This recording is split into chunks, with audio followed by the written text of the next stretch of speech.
Hi everyone. Today I have a talk that will change forever the way you approach your spiritual and meditation practice. I'm going to talk about effort. In my practice, effort was a key element on the path to awakening, but it was tricky to navigate. I finally realized that when I applied effort to change something, it implied that I was not satisfied with what was in that moment, that I wanted something to be different. At some point, I asked myself, what is it that I'm escaping from?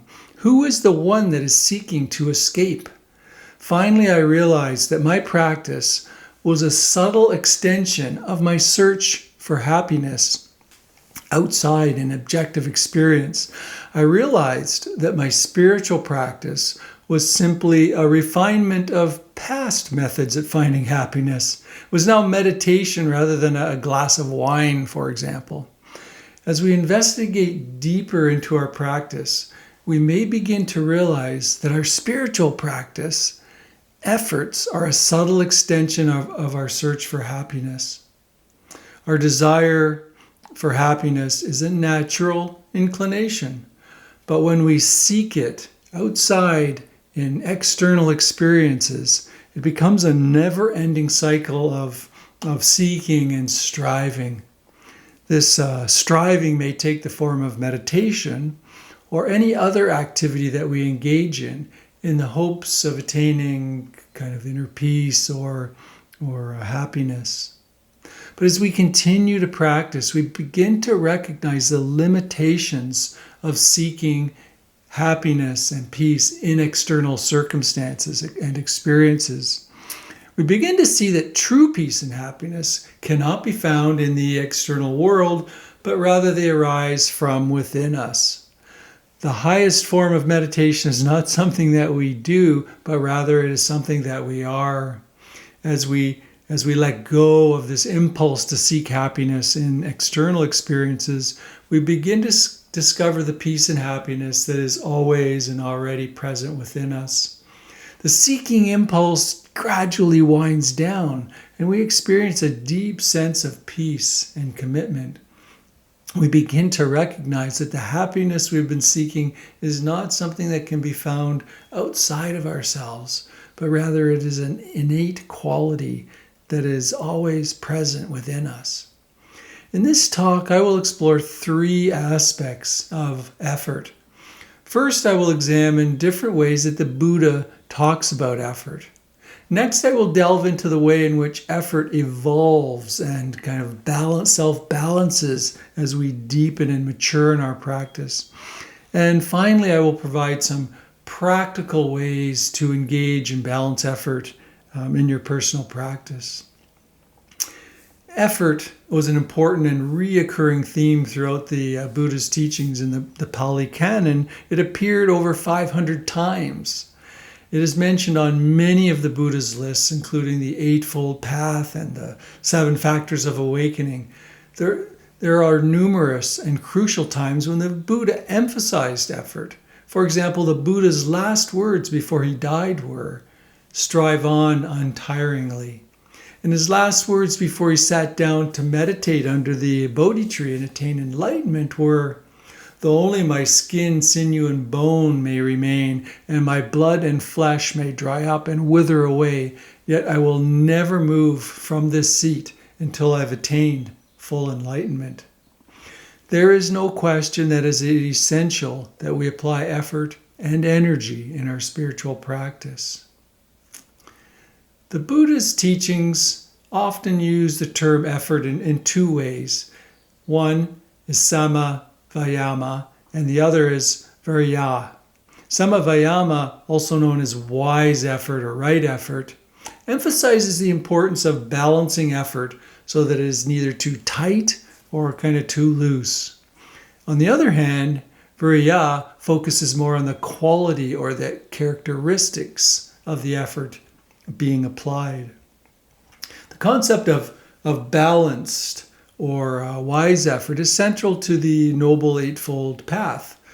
Practitioners are invited to put forth effort, generate energy, and exert their minds to maintain wholesome states and to prevent unwholesome states. The Sona Sutta illustrates the need to balance effort. Sona, who was a disciple of the Buddha, had been practicing energetically in solitude, but had not found freedom in his practice, and he was going to quit.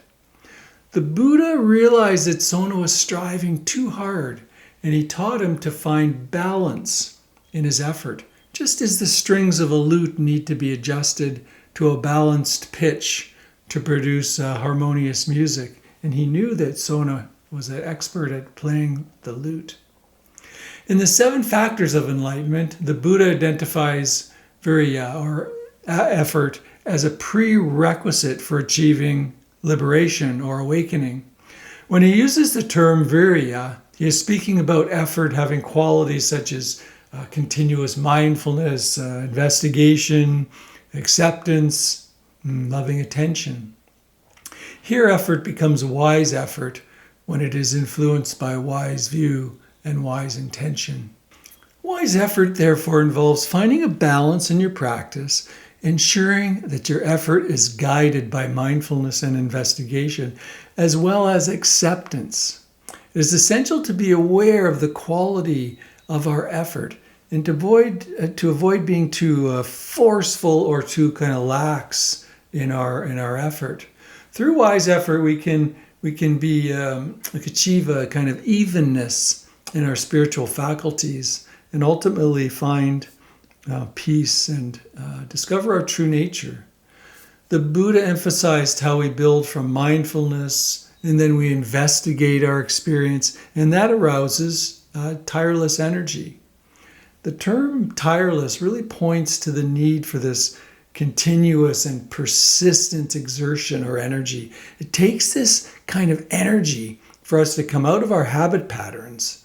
Without this persistent and tireless effort, we remain in a default mode, and our habit patterns just repeat over and over. When we're practicing, we can ask the question, how am I making effort, and what is the quality of that effort? With effort that is accepting and loving, we're applying some effort so that we're purposeful, but we're also allowing and surrendering to what's unfolding moment to moment. We bring the energy of loving awareness without trying to change what's happening. We bring enough energy to remain present and enough energy to notice if we are seeing clearly the truth of the moment. In short, we require enough effort to maintain mindfulness and investigation and to be present with the moment. As we progress in our efforting, we move from willful effort to wise effort and then to effortless effort. So willful effort is this focused effort. It's really focused on self-improvement. It's based on an unwise view of the self that aims to gain something. And this stage can be very motivational, but too much of it can be counterproductive. As we realize the limitations and illusory nature of the willful self, we begin to observe what is arising in each moment with right view, leading to effortless effort. This stage involves seeing the emptiness of the self, and the notion of anyone willingly doing anything falls away. However, when we engage in willful effort, we may become too tight or forceful, and this can hinder awakening. This was a struggle for me early in my practice. My personality is very results-oriented and it was forceful. And my meditation teachers pointed this out, that I needed to loosen up.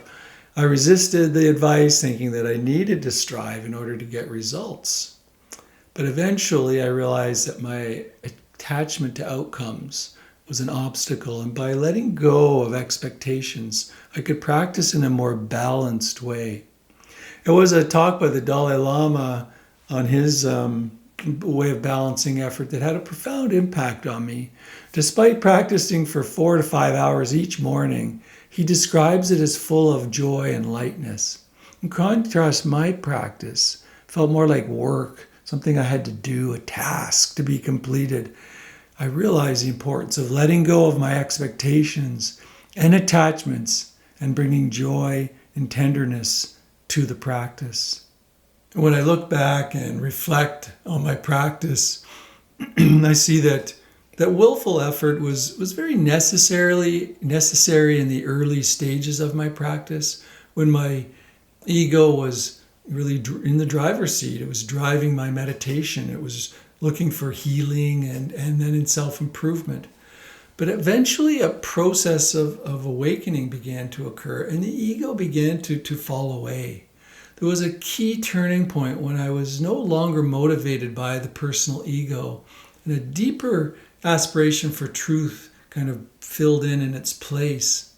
This deeper aspiration didn't have any beliefs or expectations. There was no sense of me that would find truth, or a me that would awaken. To remain on the spiritual path, we must have an attitude of persistent effort and be watchful for unskillful and unwholesome states.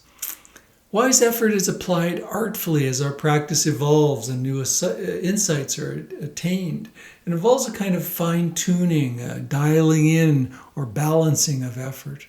We're continually bringing awareness and noticing our effort and seeing if we are over-efforting or under-efforting.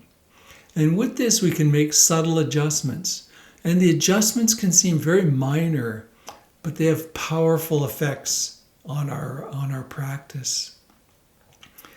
Effort plays a crucial role, particularly when we're feeling lazy or sleepy. Initially, making a conscious effort can motivate us to meditate. However, we must be careful not to push ourselves too hard when our mind is restless. The Buddha cautioned against this in the Agi Sutta of the Sumaya Nikaya. On one hand, when we feel sluggish due to the hindrance of sloth, it is the right time to put in extra effort. As a meditation teacher, I often hear phrases like, I don't have time to meditate, or it's impossible to fit it in my schedule. In such cases, I encourage my students to increase their energy or effort. Other times, when students say they're feeling restless and their minds are just really busy, I often ask them maybe to loosen up a little in their efforting. I recall an instance with John Kabat-Zinn, a friend who motivated a student who was complaining of falling asleep during meditation.